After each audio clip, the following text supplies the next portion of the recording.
जलाने वाले जलाते ही हैं चिराग आखिर, ये क्या कहा कि हवा तेज है जमाने की।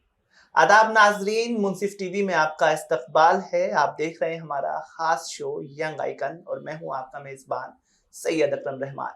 आज जब हम किसी काम को करने के लिए हजारों बहाने ढूंढते हैं, आज जब किसी काम को टालमटोल करने के लिए 50 तरीके निकाले जाते हैं, उस दौर में एक चिराग लेके निकलना और एक रास्ते पर या एक रास्ते को रोशन करते जाना, एक ऐसी कहानी को आज लेकर आपके सामने आए हैं।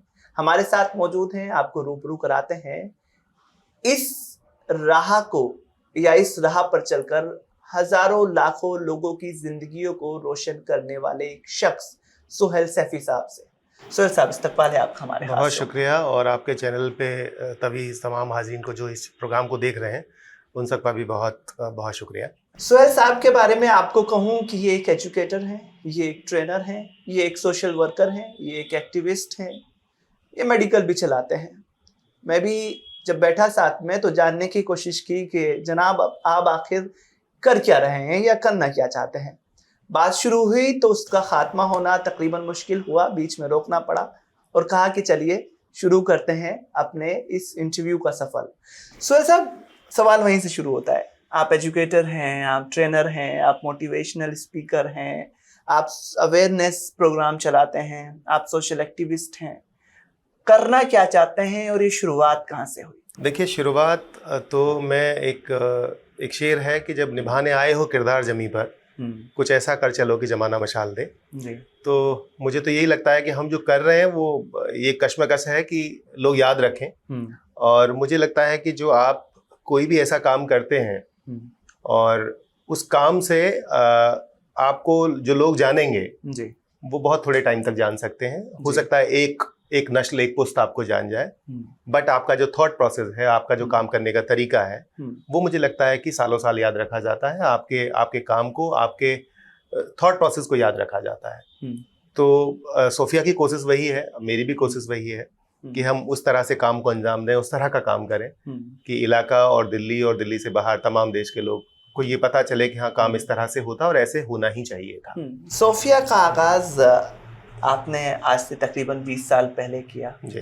किन वजूहात में जरूरत आन पड़ी कि चलिए सोफिया की शुरुआत करें? सोफिया का मतलब इल्म है, नॉलेज है, और ज़रूरत है आज हमारे समाज को इस इल्म और इस नॉलेज से के करीब लाया जाए, क्योंकि अगर बात करें तो जागरूक करने की या एजुकेट करने की बहुत सख्त ज़रूरत है हमारे आसपास के लोगों को। कहाँ से सफ़र की शुरुआत हुई, कैसे जहन में आया कि चलिए शुरू करते हैं? देखिए, मैं अकरम साहब, मैं 2000 में ग्रेजुएशन में पढ़ता था और मैंने मैथ्स में एमएससी किया है जी। तो पढ़ता था तो उस टाइम पर दिल्ली में 2000 के दौर में आप देखेंगे तो कंपार्टमेंट्स बहुत आती थी बच्चों की, और जो बच्चे फेल होते थे, कंपार्टमेंट आती थी, उनको मेरे फादर बोलते थे कि इनको पढ़ा दो। अच्छा। तो वो फ्री ऑफ कॉस्ट वो बच्चे हमारे घर आते थे और मैं उनको पढ़ा देता था जी। और वो लकीली वो तुक्का उक्का लग के वो सब पास हो जाते थे। तो हमें लगा कि ये, और फिर उसके बाद वो रेगुलर ट्यूशंस के लिए आना शुरू हो गए। तो फिर जब कॉलेज जाते थे तो हमें लगा कि एक बैच मॉर्निंग में बना लो, एक इवनिंग बना लो, और कुछ पैसे भी आते थे जब बच्चे पढ़ते थे। तो हमें लगा पॉकेट मनी आती है, अच्छा है, कर लेंगे। लेकिन 2002 तक आते आते मैं देख रहा था 2 साल पढ़ाते हुए कि गर्ल्स नहीं आती हैं। तो मुझे लगा कि लड़कियों को बुलाने का, लड़कों को हमने बोला जो बॉयज पढ़ने आते थे कि आप अपनी सिस्टर को लेके आओ और हम पैसे नहीं लेंगे, मैं ऐसे ही पढ़ा दूंगा, आप ले आओ। तो फिर हमारे यहाँ लड़कियां आना शुरू हो गई। 2004 तक आते आते लड़कियों की तादाद ज्यादा हो गई, लड़के थोड़े कम हो गए। तो फिर किसी ने हमें बोला कि ऐसे नहीं चलता है, आपको कोई नाम रखना चाहिए, कुछ मतलब रजिस्ट्रेशन कराना चाहिए जी। तो फिर हमने 2004 में सोफिया रजिस्टर्ड कराया। कुछ 5-7 लोगों का ग्रुप था, उनके साथ मिल करके सोफिया शुरू हुआ। और सोफिया शुरू हुआ तो 2005 में जो लड़कियां 2002 से 2005 तक आई, उनमें ड्रॉप आउट्स बहुत हो रही थी। अच्छा। और ये जो इलाका है नॉर्थ ईस्ट दिल्ली का, मुस्तफाबाद, यहाँ पे लड़कियां आती थी, लेकिन 6 महीने 8 महीने पढ़ी ट्यूशंस और वो सब, और फिर चली जाती थी। तो हमें लगा कि ड्रॉप आउट हो रही है तो क्यों हो रही है। तो एक हमारे यहाँ पैसे फीस लेने के लिए एक लड़की आती थी, उसने कहा कि आप मुझे सर 5-6 मशीनें लगवा दो, सिलाई मशीन है, तो ये सारी रुक जाएंगी। अच्छा। ये कोई भी लड़की नहीं जाएगी छोड़ के। मैंने कहा ऐसा क्या है कि नहीं सर आप लगा दो। हाँ। हमने वो 5-6 मशीनें अरेंज करके लगा दी।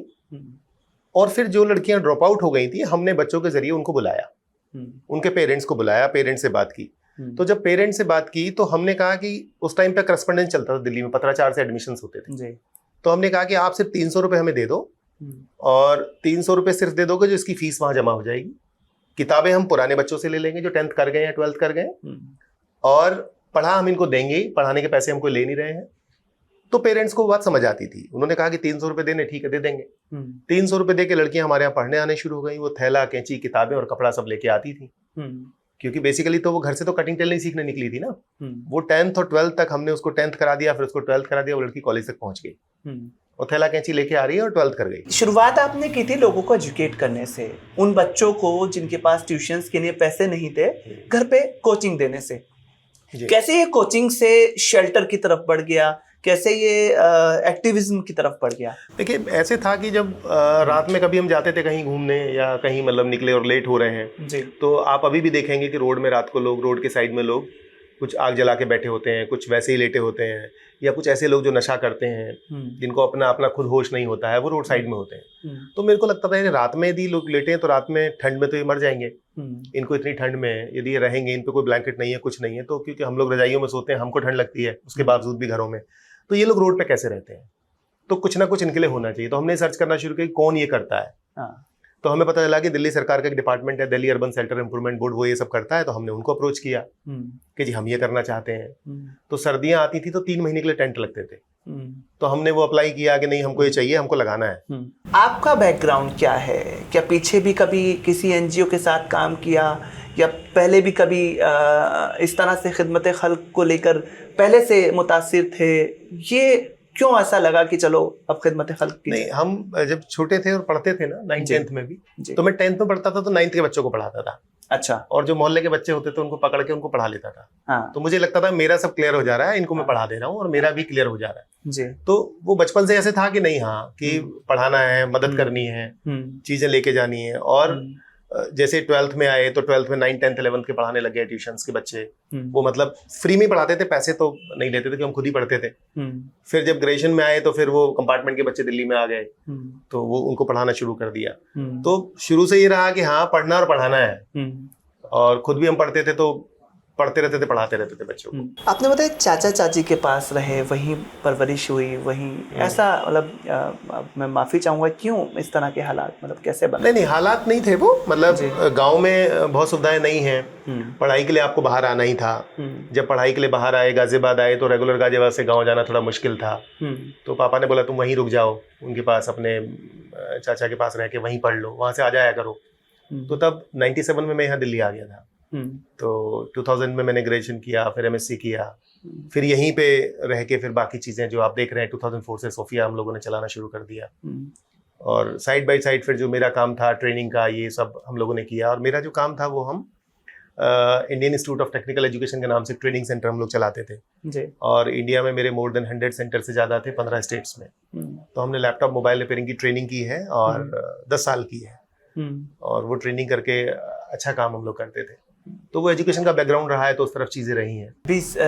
कंपनी के साथ या जिस भी ऑर्गेनाइजेशन के साथ जो चीज़ शुरू की वो आज तक चल रही है? आज तक चल रही है, वैसी चल रही है। हमें मालूम हुआ कि आप सिर्फ एजुकेट या एक्टिविज्म नहीं कर रहे हैं, बल्कि आप जिन घरों में डोमेस्टिक वायलेंस की शिकायतें हैं, जो घर टूटने की कगार पर आ गए हैं, ऐसे हज़ारों परिवार भी हैं जहाँ सेटलमेंट करा के आपने उन घरों को वापस जोड़ने में भी मदद करी।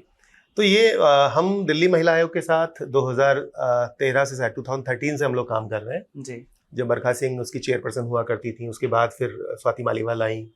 तो हम दिल्ली महिला आयोग के साथ जो काम हमारा है वो तकरीबन 11 साल से हम लोग करते हैं, 10-11 साल से जी। और हम महिला पंचायत चलाते हैं दिल्ली सरकार का, दिल्ली महिला आयोग का। महिला पंचायत का बेसिकली काम है कि जो डोमेस्टिक वायलेंस की सर्वाइवर हैं वो हमारे पास कंप्लेंट लेके आती हैं और हमारी टीम उनको सुनती है, सुनने के बाद उनको काउंसलिंग करके उनको हल करती है। तो पिछले 11-12 सालों में मैं ये कहूँ कि हम 10,000 से ज़्यादा परिवारों को बसा चुके हैं अब तक काउंसलिंग करके। तो मुझे लगता है वो ठीक है। और 10,000 से ज़्यादा हम बसा चुके हैं। और हमारा जो सक्सेस रेट है काउंसलिंग करके घरों को सेटल करने का, जो सक्सेस रेट है वो 90% से ज़्यादा का है। तो मतलब जो आया उसको धमका के डांट के हम करके भेज ही देते हैं, लेके जाता है वो। तो धमकी उमकी भी होती है कि नहीं मानेगा तो ये हो जाएगा वो हो जाएगा, आपने कहा ना धमका के? नहीं, धमकाना मतलब हम उसको लीगली समझाते हैं। अच्छा, हम उसको लीगली ये समझाते हैं कि यदि आप नहीं लेके जाओगे तो जाहिर है भाई फिर आप कोर्ट जाना पड़ेगा, जाहिर है आपके खिलाफ थाने में कंप्लेंट होगी, तो वो तो लीगल प्रोसेस है ही, उसमें क्या है। वो तो मतलब हम तो ये कहते हैं कि यदि आप हमारे पास काउंसलिंग में आ गए हो तो यहीं पे समझ जाओ तो ज्यादा अच्छा, अदरवाइज आप लीगल में जाओगे फिर फंसोगे आगे चीजों में। तो मुझे लगता है कि देखिए जो लोग हैं ना, ये बहुत मतलब मेरा एक्सपीरियंस है जो मैं देखता हूँ, जो लोग हैं और जो मेल हैं बेसिकली, मेल में आप देखेंगे पुरुषों में कि 90% लोग ऐसे हैं जिन्होंने थाने कोर्ट कचहरी सब नहीं देखे हैं। अच्छा, 90% लोग कोर्ट कचहरी क्यों जाएंगे? अपना मजदूरी कर रहे हैं, काम कर रहे हैं। सही बात है। लेकिन हाँ, जो 90% लोग जो कोर्ट कचहरी और इन सबसे डरते हैं और बचते हैं, यदि वो वायलेंस अपने घर में करते हैं और वो हमारे यहाँ आ जाए तो वो डेफिनेटली अपनी फैमिली के साथ जाएगा और रहेगा और खुश रहेगा और खुश रखेगा। अच्छा, जो 10% में से 5% लोग ऐसे हैं जो कोर्ट कचहरी और ये सब देखते हैं, मतलब देखते हैं, बहुत ज्यादा इन्वॉल्व नहीं हुए, तो वो भी मतलब कोशिश करते हैं कि वो यहीं निपटा लें या फिर CAW सेल में, crime against women cell Delhi police का, वहां जाके वो निपट जाता है। लेकिन 5% की तादाद ऐसी है, उनमें वकील भी हो सकते हैं, उनमें सब ऐसे मक्कार लोग भी हो सकते हैं जो हर तरह के अच्छी चीजों से गुजरे हुए हैं, उनको कोई फर्क नहीं पड़ता, आप कहीं ले जाइए। तो मुझे लगता है कि जो 90% है वो ऐसे लोग हैं जो कोशिश करते हैं कि कहीं कंप्लेंट यदि वाइफ ने दे दी है तो उसको सुन के समझ के कुछ थोड़ा ऊपर नीचे करके वो एडजस्ट करके ले जाते हैं और वो फिर आगे आइंदा आने वाले दिनों में ठीक रहते हैं। और एक अच्छी बात इस प्रोग्राम की ये है कि हमारा 2 साल तक फॉलोअप होता है, 2 ईयर तक हम लोग फॉलोअप लेते हैं कि 6 महीने के बाद उससे पूछना है कि तुम ठीक रह रही हो कि नहीं रह रही हो। फिर वो खुद से उसको बोलते हैं कि तुमको आके बताना भी है, जब तुम अपने मायके आओगी तो तुमको आके बताना है कि तुमको हस्बैंड तंग तो नहीं कर रहा है। तो ये सब भी है। तो मतलब उस तरह के जो फॉलोअप से हम लेते हैं, तो जिससे क्या होता है कि बॉन्डिंग हो गई है, जो कम्युनिटी है उसके साथ एक बॉन्डिंग है। और फिर सरकार की स्कीम्स को हम लोग पिछले 10-12 सालों से ग्रास रूट पे इम्प्लीमेंट कर रहे हैं।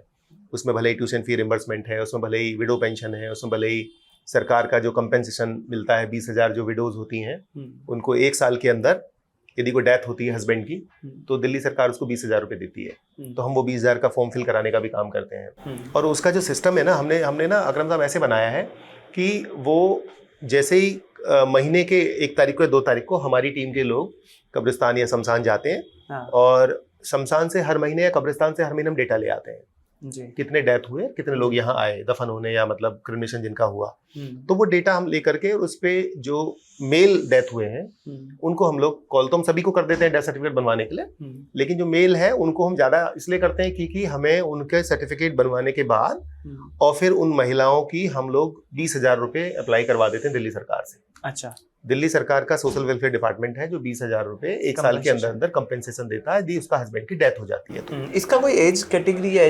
कोई एज क्राइटेरिया नहीं है। विडो मतलब विडो है, 60 साल से नीचे कोई भी है तो विडो है, 60 के ऊपर है तो वो फिर सीनियर सिटीजन हो जाती है। सीनियर सिटीजन सरकार उसकी भी पेंशन देती है, आती है। तो ये हम लोग करते हैं। तो उसमें जो पूरे साल हम ये लेते हैं डेटा और बहुत सटीक आराम से काम होता है। डेटा ले आते हैं, उनको फॉलोअप करते हैं, उनको फॉर्म भरवाते हैं, उनका डेथ सर्टिफिकेट बनाते हैं, डेथ सर्टिफिकेट बना के उनका फॉर्म भरवा देते हैं, 20,000 दिलवाने के बाद पेंशन के साथ कनेक्ट कर देते हैं जो 2,500 रुपये महीने दिल्ली सरकार देती है। तो ये हम लोग करते हैं। जब मैं जिक्र कर रहा था तो आपका एक कोर्स आया था जिसमें जेल ट्रेनिंग कोई प्रोग्राम आप जो रन करते हैं। ये शुरुआत एक जगह से हुई जहाँ फ्री कोचिंग थी, उसके बाद ये सड़कों पर आया, उसके बाद आप जेल ट्रेनिंग का अपने कोर्स शुरू किया।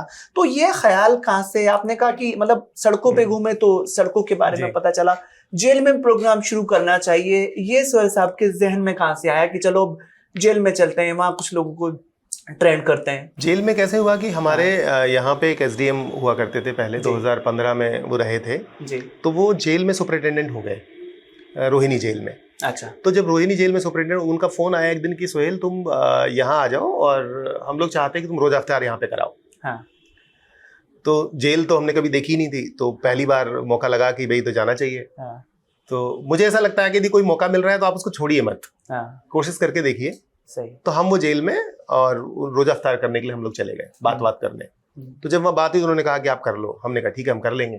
तो तकरीबन 450 लोगों का हमने रोजा अफ्तार कराया और वो मतलब शायद लाइफ का सबसे अच्छा मोमेंट था उस दिन कि हम जब रोजा रखते हैं तो हमें लगता है कि हमें ठंडा पानी भी चाहिए, हमें शरबत भी चाहिए, हमें अच्छी अच्छी चीजें भी चाहिए खाने के लिए।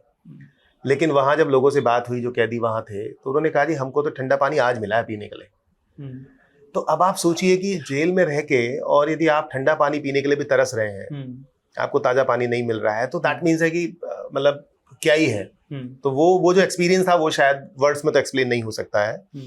तो हमने कहा कि यार जेल के साथ कुछ ना कुछ तो काम करना चाहिए। जेल ऐसी जगह है जहाँ पे कुछ तो सिखाना चाहिए। तो हमने BACS के साथ बात की, BACS यमुना पावर लिमिटेड के साथ बात की कि ऐसे जेल में ट्रेनिंग की बहुत ज़रूरत है। यदि हम उनकी महिलाओं को ट्रेन कर पाएँ, उनके जो जेल में रहने वाले लोग हैं, मेल हैं, उनको ट्रेन कर पाएँ, तो जैसे ही वो जेल अपना टाइम पूरा करके जेल से निकलेंगे तो दोबारा वो क्राइम के रास्ते पे ना जाए, ऐसे लिए हमें कुछ करना चाहिए। तो बहुत सारी संस्थाएं जेलों में काम करती हैं और हमें लगा कि जो स्किल के साथ हमें काम करना चाहिए, ट्रेनिंग करनी चाहिए। तो उन्होंने कहा कि हाँ आप कर सकते हो, और BYPL भी एग्री हो गए, वो लोग भी करने के, उनको भी अच्छा लगा कि हाँ ये तो अच्छा है। तो हमने वहाँ पे बच्चों का क्रच बनाया, छोटे बच्चों का, क्योंकि जो महिलाएं थी उनके बच्चे कहाँ रहेंगे। तो पहले हमने कहा कि क्रच भी बनाएंगे। तो एक बहुत खूबसूरत सा क्रच हमने बनाया बेड डाल के। तो उनके जो महिलाएं थी जेल में, उनके बच्चे भी थे कुछ के, तो वो क्रच में चले जाते थे, और जो महिलाएं थी वो फ्री हो गई। फिर हम उनको बहुत खूबसूरत सा हमने एक पार्लर वहां बनाया। अब वो पार्लर के साथ उनकी ट्रेनिंग की हमने, कंप्यूटर सिखाते थे उनको बेसिक हम, और पार्लर की ट्रेनिंग करते थे। 2 कोर्स वहां चलाते थे। तो वो 2 कोर्स में एक तो नाइजीरियन लेडी थी कोई, जब वो यहाँ से जेल से फ्री हुई और वो नाइजीरिया गई, अच्छा सर उसने मेल लिखा हमको बहुत अच्छा, कि मैं आपके सिखाए हुए कोर्स की वजह से मैं यहाँ पे मैं अपना पार्लर खोल पाई हूँ, अपना काम कर पा रही हूँ। तिहाड़ जेल से सोफिया की ट्रेनिंग के बाद वापस नाइजीरियन एक कैदी थी, खातून जाती हैं और वहां जाके वो अपना पार्लर शुरू करती हैं।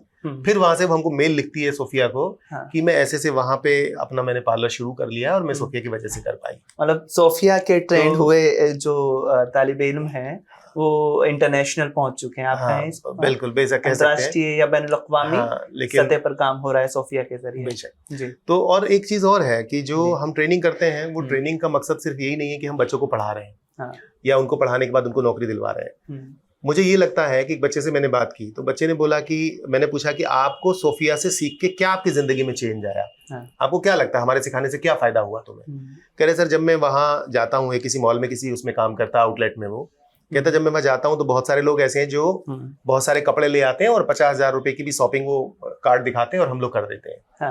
तो मुझे ऐसा लगता है मैं ऐसे पैसे किस दिन कमाऊंगा। अच्छा हाँ, कह रहे लेकिन जब मैं घर आता हूँ तो मैं अपने छोटे बहन भाइयों को बोलता हूँ कि भाई पढ़ लोगे तो 50,000 वाली शॉपिंग करोगे। इस सिलसिले में एक नए सफ़र का आगाज़ भी किया, जो पैरामेडिकल या हेल्थ केयर से रिलेटेड चीज़ थी, उन पर आपने काम किया। क्या अभी भी वो प्रोसेस में है? क्या अभी भी हेल्थ केयर जो है सोफिया का चल रहा है, और अगर चल रहा है तो किस तरह से चल रहा है? देखिए जैसे हमने होमलेस के साथ कैसे काम शुरू किया, हमने ट्रेनिंग कैसे शुरू की, हमने बच्चों को पढ़ाना कैसे शुरू किया, ये जो हेल्थ केयर है ये भी मुझे लगता है ये भी उसी का ऐसा ही एक पार्ट है। और ये जो इलाका है नॉर्थ ईस्ट दिल्ली का, इस इलाके में आप देखेंगे तो जो डॉक्टर्स हैं यहाँ पर बहुत क्वालिफाइड डॉक्टर्स नहीं हैं, और जो क्वालिफाइड डॉक्टर्स नहीं हैं तो वो अपने हिसाब से दवाइयाँ देते हैं और अपने हिसाब से टेस्ट भी लिखवाते हैं और लेते हैं। तो यहाँ पे इस इलाके में टेस्ट के साथ जो मैनिपुलेशन है, रिपोर्ट्स के साथ मैनिपुलेशन यहाँ हो रहा है। तो हमें लगा कि हमको ऐसा कोई शुरू करना चाहिए, अपना खुद का एक वेंचर शुरू करना चाहिए, जिससे हम लोगों को बहुत कम पैसे में क्वालिटेटिव टेस्ट दे पाए। देन वी स्टार्टेड इन 2022 अगस्त में हमने एक प्रॉपर लैब बना करके हमने लैब शुरू किया, और हमें अगस्त 2022 में तो हमें लगा कि जो लैब टेस्ट हैं वो लोगों को बहुत चैरिटेबल रेट्स पर मिलने चाहिए, बहुत कम पैसे में लोगों का काम होना चाहिए, उनके जो टेस्ट है वो आसानी से हो जाए। वो हमने शुरू किया, लेकिन उसमें चैलेंज क्या आया, वही डॉक्टर्स के साथ चैलेंज आना शुरू हुआ। और 2 साल में हमें ये समझ आया कि हमें ये सोफिया जिन एथिक्स और जिन प्रिंसिपल्स के साथ चलती है, ये हमारी टीम जिन प्रिंसिपल्स के साथ रह करके काम करती है, मैं उसी पे आज भी एकदम लगा हुआ हूँ। और आज धीरे धीरे करके सोफिया में हमने अल्ट्रासाउंड जोड़ दिया, हमने चैरिटेबल डिस्पेंसरी जोड़ दी। अल्ट्रासाउंड जोड़ा तो इसलिए जोड़ा कि पूरे इलाके में 800 रुपये में अल्ट्रासाउंड होता है, सोफिया 400 रुपये में करती है, चैरिटेबल रेट्स में करती है, 400 में करती है, और इलाके के लोग उससे फायदा उठा रहे हैं। और ये जो इलाका है यहाँ पे कोई महिला डॉक्टर अल्ट्रासाउंड नहीं करती है। हम MBBS MD रेडियोलॉजिस्ट ला करके महिला से अल्ट्रासाउंड करा रहे हैं, और मुझे लगता है हमारे जितने अल्ट्रासाउंड होते हैं उनमें 90% महिलाओं के अल्ट्रासाउंड होते हैं। तो प्लेसमेंट कहाँ होते हैं सोहेल साहब? क्योंकि आपने कहा कि 35,000 से ज़्यादा जो लोग हैं वो अब तक सोफिया के जरिए स्किल्ड होकर अलग अलग कंपनीज में प्लेस्ड हो चुके हैं जी। तो इन 20 सालों के सफर में कितने लोग प्लेस्ड हो चुके होंगे अब तक? देखिए प्लेस्ड की तादाद, मतलब शुरू में तो हम लोग डेटा नहीं रखते थे जी। शुरू में तो मतलब 13-14 तक देखें तो हमने डेटा नहीं रखा है। अच्छा, सिर्फ काम कर बस काम किया है और हमको ये पता भी नहीं था कि ये सब कैप्चर क्यों करना है। जिसकी लग गई तो लग गई, काम कर रहा है। तो मुझे लगता है 2013 में तकरीबन 15 बच्चों को तो हमने डिस्ट्रिक्ट ऑफिस में लगवाया था, डीएम ऑफिस में। अच्छा। हमारे नॉर्थ ईस्ट डिस्ट्रिक्ट में। और वो सारे बच्चे आज भी काम करते हैं, जितना हेल्प डेस्क पे काम हो रहा है डीएम ऑफिस में, और वो सारे बच्चे काम करते हैं। तो ऐसे अलग अलग जगहों पे, कुछ एमएनसीज में, जेनपैक में, अलग अलग जगहों पे लड़के सब काम करते हैं, लड़कियां बच्चे काम कर रहे हैं जी। लेकिन हाँ, 14 के बाद जब हमने CSR में काम करना शुरू किया तो कंपनीज को, क्योंकि डेटा चाहिए होता है, कितना प्लेसमेंट हुआ, कैसे हुआ, तो तब से हमने वो कैप्चर करना शुरू किया। मुझे लगता है कोई ब्रांड नहीं जहाँ हमारे बच्चे काम नहीं करते हैं। अच्छा, जैसे चाहे वो आप कहें तो KFC में भी, डोमिनोज में, और पिज्जा हट में, या आप कहें तो जितने भी जो कपड़ों के आउटलेट्स हैं, उनमें तकरीबन सब जगह ही सब काम करते हैं। जितने बड़े बड़े ब्रांड्स हैं, जैसे डब्लू है, जैसे चुनमुन है, जैसे आपका विशाल मेगा मार्ट था पहले, वी मार्ट है, सब में करते हैं। मतलब कहीं भी आप जाओगे तो आपको बच्चे दिख ही जाएंगे। एक फिगर क्या होना चाहिए 20 साल में, कहाँ पहुंचा है जो एक आंकड़ा है एम्प्लॉय करके, स्किल्ड करके लोगों को रोजगार से जोड़ने का, तो कहाँ पहुंचा सोफिया? मुझे लगता है कि हमने 30,000 से ज्यादा प्लेस कर दिए होंगे अब तक। 30,000 से ज्यादा बहुत कर दिए। अब तो हम कहीं भी जाते हैं ना सर, किसी भी मॉल में चले गए, कहीं चले गए, वहाँ दिख ही जाता है कोई ना कोई अपना। इसके अलावा जो दूसरे काम आप कर रहे हैं, जैसे आपने बताया कि शेल्टर का एक काम है जी, उसके जरिए लोगों को कैसे हेल्थ से जोड़ा जाता है, वो पूरी किस्सा मैंने आपका सुना कि कैसे रातों को घूम के लोगों को देखा जाता है, बीमार लोगों को अस्पताल पहुंचाया जाता है, उनका पूरा फॉलो अप लिया जाता है। वो क्या प्रोसेस है आपकी? देखिए वो क्या है कि दिल्ली सरकार के साथ हम लोग शेल्टर चलाते हैं और 2010 से हम लोग चला रहे हैं। अभी हमारे पास सेंट्रल दिल्ली का इलाका है और सेंट्रल दिल्ली में 25 नाइट शेल्टर हैं। 25 में से 22 शेल्टर ऐसे जो नॉर्मल शेल्टर्स में आते हैं, जहाँ पे मेल फीमेल फैमिलीज वो सब रहती हैं। 3 शेल्टर हमारे पास बड़े बहुत ही खूबसूरत शेल्टर है वो 3 शेल्टर की खासियत ये है कि यदि रोड साइड पे किसी का एक्सीडेंट हो जाता है जो होमलेस है, तो वो रोड साइड पे एक्सीडेंट होने के बाद उसको हॉस्पिटल कोई भी कैट एम्बुलेंस या कोई भी आदमी छोड़ देगा, तो हॉस्पिटल में उसका जो इलाज है वो 2 दिन 3 दिन 5 दिन हफ्ते होगा। उसके बाद वो कहाँ जाएगा? उसके बाद जो हॉस्पिटल्स हैं उनका सोफिया के शेल्टर के साथ, दिल्ली सरकार के साथ टाई अप है। वो शेल्टर्स से, वो हॉस्पिटल से वो शेल्टर में आ जाते हैं। अब हमारी जिम्मेदारी वहां से शुरू होती है कि उनका जो हॉस्पिटल के साथ जो रेगुलर फॉलोअप्स हैं, वो हमारी टीम उनको हॉस्पिटल ले जाती है, उनके फॉलोअप्स करती है, उनको दवाइयाँ दिलवाती है, उनको खाने का ध्यान रखती है। कुछ उसमें पेशेंट है जो टीबी के पेशेंट हैं, उनको प्रोटीन डाइट चाहिए, उसका हम लोग ध्यान रखते हैं। और एक शेल्टर हमारे पास ऐसा है कि जो महिलाएं सिर्फ उसमें रहती हैं और तकरीबन 59 लोग उसमें रहते हैं, उनमें 12 बच्चे हैं। 47 महिलाएं हैं जो MR की पेशेंट हैं और MR की पेशेंट का इबास के साथ ट्रीटमेंट चलता है, उनको ले जाना, वहाँ दिखाना, वो सब हमारी टीम करती है रेगुलर बेसिस पे। तो वो बहुत खूबसूरत शेल्टर है और वहाँ पे काम करने की बहुत गुंजाइश है। और मैं तो हमेशा ये मानता हूँ कि हमें जो काम मिला है वो अल्लाह ने, हमें लगता है कि हमें चुना है उसके लिए। तो मुझे लगता है कि आप अपना 100% दीजिए, अपने प्रोसेस को दुरुस्त करिए। मैं बार बार एक चीज पूरी टीम को भी बोलता हूँ कि हमारा प्रोसेस ठीक होना चाहिए, रिजल्ट तो देर बदेर आएगा ही, बिल्कुल, यदि आप प्रोसेस ठीक रखेंगे तो। आप एक ऐसे इलाके में काम कर रहे हैं जो दुनिया की सबसे ज्यादा घनी आबादी वाला इलाका है। तकरीबन 23 से 25 लाख के आसपास यहाँ का आबादी का जो है वो, लोकसभा का अगर हम बात करें तो वो आंकड़ा है। तो कितने मुश्किल है इन सब चीज़ों तक पहुंच पाना? बड़े सारे चैलेंजेस रहे होंगे क्योंकि लड़कियों के ड्रॉप आउट की जिसकी आपने बात की, वो सिर्फ नॉर्थ ईस्ट दिल्ली का इशू नहीं है। हाँ, मुझे लगता है वो पूरी कम्युनिटी का इशू है, या कहें कि पूरे देश में ये इशू है। इसीलिए सरकार बेटी बचाओ बेटी पढ़ाओ जैसे स्लोगन देती है, उसमें पढ़ाओ और बचाओ दोनों की बात अपने आप में कहीं ना कहीं बहुत सारी कहानियां बुनती है, इसीलिए अवेयर करने की कोशिश ज्यादा होती है। तो वो पूरे समाज का, मुझे लगता है पूरे देश का इशू है। तो लेकिन अगर नॉर्थ ईस्ट की बात करें, उसमें अगर मुस्लिम कम्युनिटी की बात करें, तो गर्ल्स की जो है ड्रॉप आउट बहुत ज्यादा है।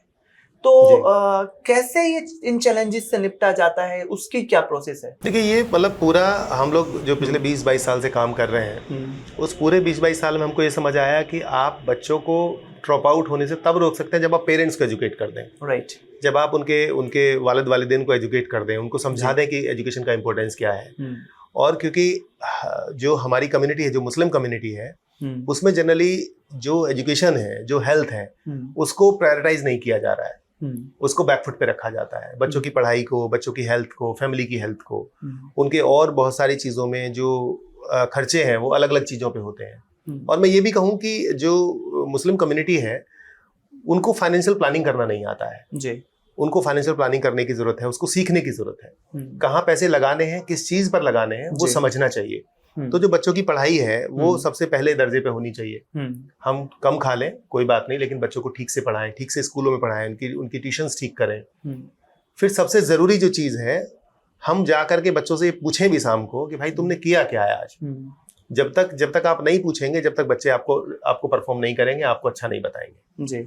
बिल्कुल। तो यही सब चीजें हैं जो है। बहुत सारे दूसरे इश्यूज भी इन इलाकों में हम देखते हैं, जैसे आपने कहा कि अवेयरनेस नहीं है, हमने कहा हेल्थ का इशू है, एजुकेशन का इशू है, और भी बहुत सारे इश्यूज हैं। तो वो क्या, चूंकि शुरुआत आपने जिस फील्ड से की थी उसके बाद बहुत इसको वाइड करते चले गए, एक्सप्लोर करते चले गए, अभी क्या दूसरी चीजें हैं जहां आप देख रहे हैं या सोफिया देख रहा है कि अभी यहाँ काम करने की जरूरत है? देखिए, मुझे लगता है कि हम पिछले कई सालों से एक सपना देखते थे कि मैं डिसेबिलिटी के साथ काम करना चाहता हूँ। जो लोग अपाहिज हैं उनके साथ मुझे बहुत काम करके बड़ा अच्छा लगता है। यदि मैं कहीं जाता हूँ मुझे कुछ मिलता है ऐसा। तो 2 साल पहले हमने जब दंगे हुए इस इलाके में जी, तो 2020 में, तो दंगों के बाद, दंगा नाम तो बड़ा बुरा है लेकिन दंगों के बाद बहुत अच्छे लोग उसमें मिले।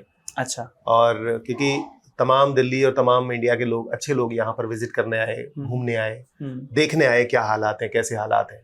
क्योंकि इलाके में एक वाहिद संस्था सोफिया है, तो लोग आकर के हमसे भी मिले। लोगों ने बताया, जैसे दिल्ली माइनॉरिटी कमीशन के चेयरमैन थे, उन्होंने बताया, किसी और से बात की तो उन्होंने सोफिया को रिकमेंड किया कि आप उनसे जाके मिलो, कुछ हेल्प चाहिए तो वो लोग करेंगे। तो ऐसे लोग उसमें मिले। इस इलाके में सुहेल साहब क्या ऐसे ओल्ड एज होम जैसे इश्यूज घर करते हैं? क्या यहाँ भी इस तरह के मामला आते हैं कि लोगों ने एक वक्त के बाद वालिदैन को घर से निकाल देना, या उनका जो है बुजुर्ग हो जाने के बाद कोई पुरसाने हाल लेने वाला ना हो? देखिए, कई ओल्ड एज होम मतलब खाली इस इलाके के लिए नहीं है, पहली चीज़। दूसरी चीज़ ये है कि जब आप किसी मुद्दे को देखना शुरू करते हैं तो आपको रिजल्ट दिखने शुरू होते हैं जी। क्योंकि हमारी आंखें और हम वो देखना चाहते हैं जो हम चाहते हैं। तो एक्चुअली क्या है, डिसेबिलिटी जब हमने देखना शुरू किया तो अब हमको लगता है कि इलाके में बहुत डिसेबल लोग हैं। हाँ। हम लोग सर्वे कर रहे हैं, तकरीबन 350 का डेटा हमारे पास अभी आ गया है पिछले कुछ दिनों में जी। और हम उसको थोड़ा और एक्सपर्टाइज करके और थोड़ा एक्सप्लोर करके करने की कोशिश कर रहे हैं। हाँ। तो मुझे लगता है वो डेटा हजारों में जाएगा जी। तो जब हम किसी चीज को देखना शुरू करते हैं तो वो आपको दिखना शुरू हो जाती है। तो मुझे लगता है कि जैसे आप फेसबुक चलाते हैं ना, तो उसका एल्गोरिथम सब कुछ ले लेता है जी। तो मुझे लगता है आपकी आंखें, आपका दिमाग भी वो एल्गोरिथम पकड़ता है और जो हम देखना चाहते हैं समाज में वो हमको दिखना शुरू हो जाता है। तो मुझे लगता है कि यदि इस मुद्दे को हम सोच रहे हैं और देख रहे हैं जी, तो कहीं ना कहीं चीजें दिख रही हैं हमें, तो हम उसकी तरफ जा रहे हैं। और ये खाली नॉर्थ ईस्ट डिस्ट्रिक्ट के लिए नहीं है, हमें चाहते हैं कि ओल्ड एज होम जहां हम खोलें वो ऐसी जगह हो जहां पर हर तरफ का आदमी आकर के रह सके और उसको हम बिल्कुल घर जैसा उनका माहौल दें, घर जैसी जगह चीजें दें। और मुझे लगता है जो बुजुर्गों की दुआएं हैं ना, यदि आपको मिल जाए तो शायद आपका तो सब हो ही जाना है फिर जी। तो दुआएं कमाइए, अल्लाह ने चाहा तो सब ठीक होगा। चलें, हमारी भी जो दुआएं हैं वो आपके साथ हैं, सिर्फ बुजुर्गों को नहीं बल्कि हर उस ज़रूरतमंद की दुआएं आपके साथ होंगी जिनको आपने मौके से मकाम तक पहुंचाने का एक सफ़र जो था वो सोफिया के बैनर तले तय किया है। बहुत शुक्रिया हमारे साथ जुड़ने के लिए सुहेल साहब। तो नाजरीन, आज आपने कई कहानियाँ सुनी कि कैसे कुछ लोगों को फ्री कोचिंग दी गई और कैसे वो कोचिंग कई मुख्तलिफ सफ़र को तय करती हुई सोफिया के बैनर तले एक मकाम तक पहुंची, या कहें कि मकाम अभी हासिल होना बाकी है, क्योंकि बहुत सारी ख्वाहिशें लेकर सुहेल सैफी साहब सोफिया की इस मंजिल को आगे लेकर बढ़ रहे हैं।